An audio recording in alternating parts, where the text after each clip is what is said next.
Bonjour à toutes et à tous et bienvenue dans cette 22e édition de Passe l'Info. Les titres cette semaine dans l'actualité nationale. Nous développerons un sujet sur l'abstention, vainqueur aux dernières cantonales. En seconde actualité nationale, nous parlerons d'un système d'espionnage baptisé Osiris. Et enfin, les pressions israéliennes sur une chaîne privée française.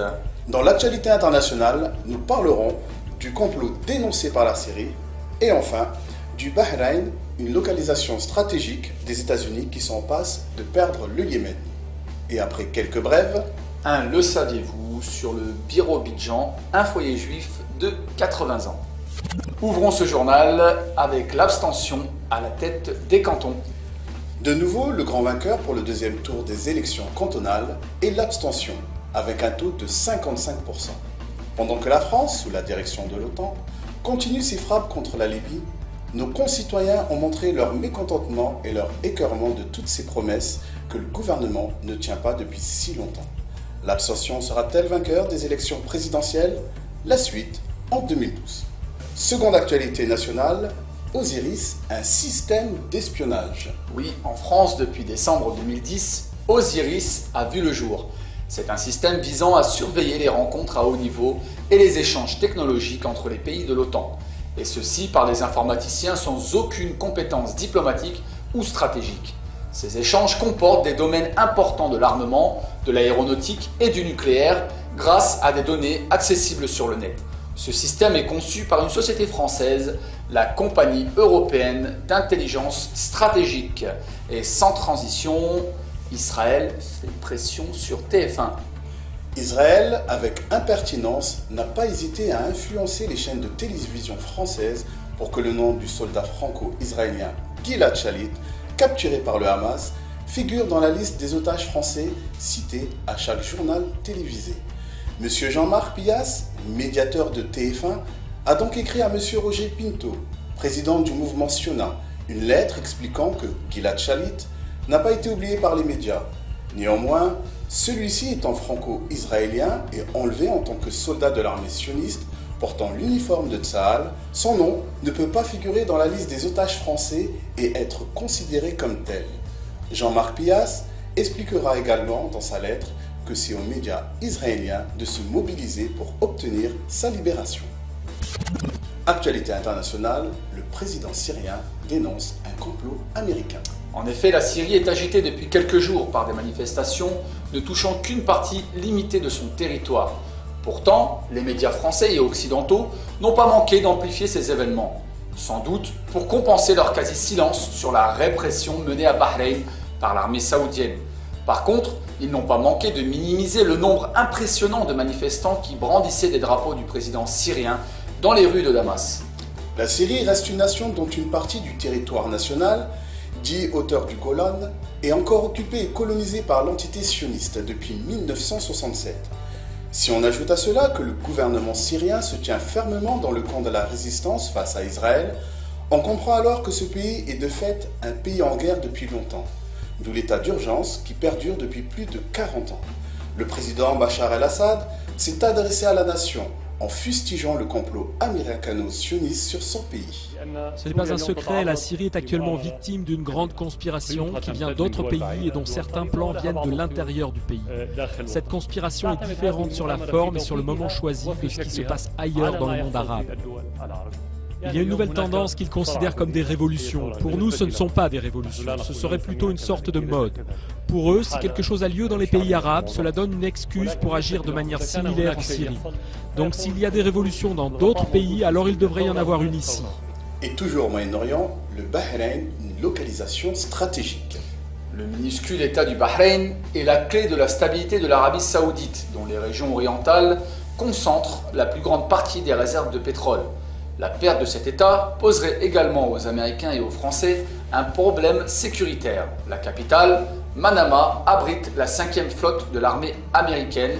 Abu Dhabi, la nouvelle implantation militaire française dans le Golfe, est à moins d'1 heure de vol. Même si la répression est féroce, elle est le prix à payer selon les États-Unis et ses alliés arabes dans la région pour garder cet emplacement stratégique.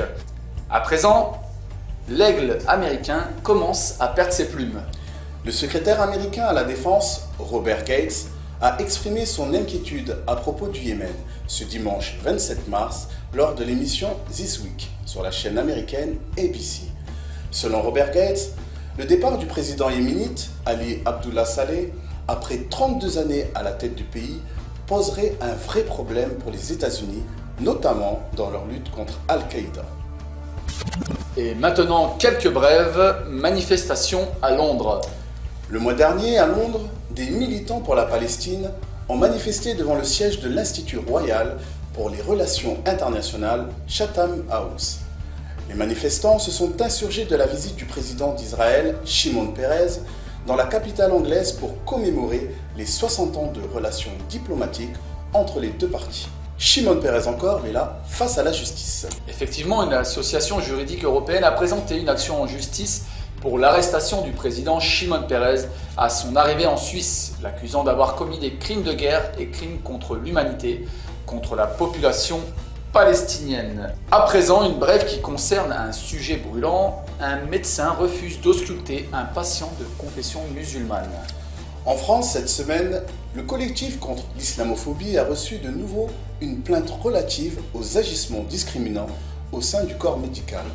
En effet, un médecin dans le Val-de-Marne a refusé d'ausculter un homme de confession musulmane à cause de son apparence non conforme au goût du médecin, aux valeurs vestimentaires de son cabinet.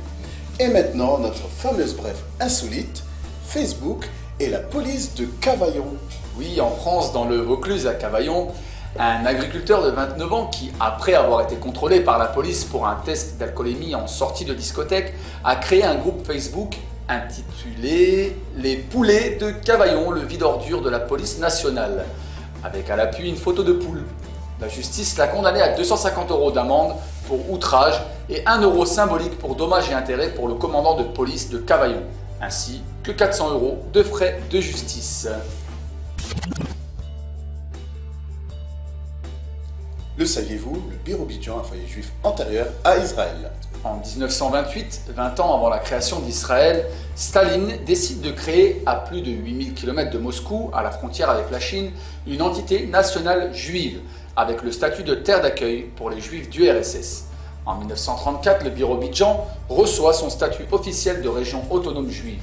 3 ans plus tard, on y compte 37 000 Israélites. Le Birobidjan avait été créé après des tentatives infructueuses en vue d'établir un territoire juif dans d'autres régions, comme en Ukraine, où des communes agricoles juives s'étaient formées.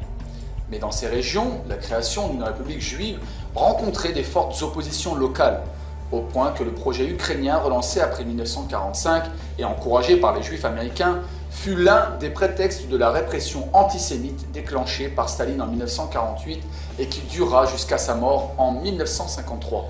Le Birobidjan est une autonomie juive, plus ou moins relative selon les époques. Après l'implosion de l'URSS en 1991, un grand nombre de ses habitants a immigré en Israël, en Europe ou aux États-Unis. Aujourd'hui, la population serait d'environ 6000 personnes d'origine ou de religion juive et un petit mouvement de retour semble s'esquisser.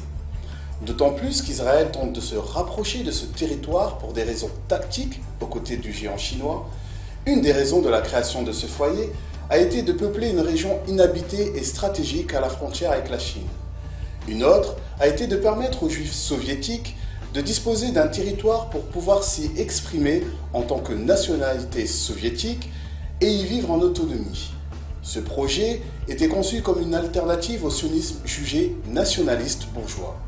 Ce projet s'opposera plus tard à celui officialisé en Palestine sur des bases capitalistes avec la création de l'État sioniste. La création d'un territoire juif en URSS, dont l'idée remonte à 1917, a souvent étonné. Elle pourrait paraître comme une version soviétique du sionisme. Il n'en est rien. Le projet sioniste visait la terre historique de Palestine, alors qu'en URSS, la politique officielle consistait à former des territoires à titulaires ethniques. Il en fut de même pour les Allemands de la Volga, les Tatars de Crimée, les Abkhazes et les Ossètes de Géorgie. D'autres minorités, sans territoire, le sont restées, comme les Grecs ou les Coréens. L'installation d'un foyer juif au fin fond de la Russie montre ainsi qu'il n'est pas nécessaire d'expulser un peuple pour vivre sur ces terres. Mais le projet sioniste fait fi de l'avenir de la nation palestinienne, préférant la colonisation des vallées verdoyantes de Palestine que celle des terres froides, marécageuses et inhabitées de l'Est sibérien. Merci de nous avoir suivis, et même si, contrairement à TF1, nous n'avons reçu aucune pression de quelconque lobby, nous vous rappelons que nos confrères Stéphane Taponnier et Hervé Guéquière sont toujours emprisonnés en Afghanistan et que Salah Hamouri se trouve depuis 6 ans dans les prisons israéliennes.